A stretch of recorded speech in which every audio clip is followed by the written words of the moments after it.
উত্তর লন্ডনের brand council প্রতি বছর 30,000 পাউন্ড খরচ করছে পানের পিক পরিষ্কার করতে।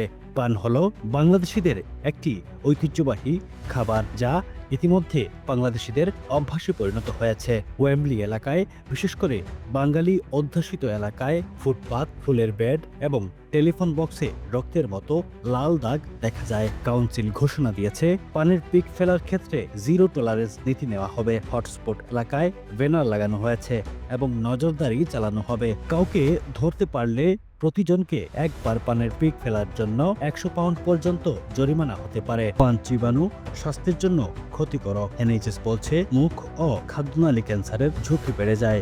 ব্রেন্টের চিকিৎসকরা জানিয়েছেন, নিয়মিত পান জীবাণু দাঁতের সমস্যা, মুখের ঘা এবং রোগ প্রতিরোধ ক্ষমতা কমাতে পারে। কাউন্সিলের প্ল্যানের অংশ হিসেবে সচেতনতা কর্মশালা এবং এক সহায়তা দেওয়া হবে, যাতে মানুষ পান ছাড়া স্বাস্থ্যসম্মত জীবনযাপন করতে পারে।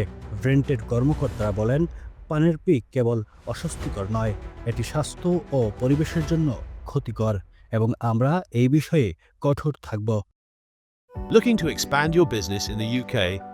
UBM takes care of everything.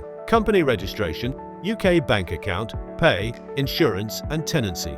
Start with UBM. Expand with confidence.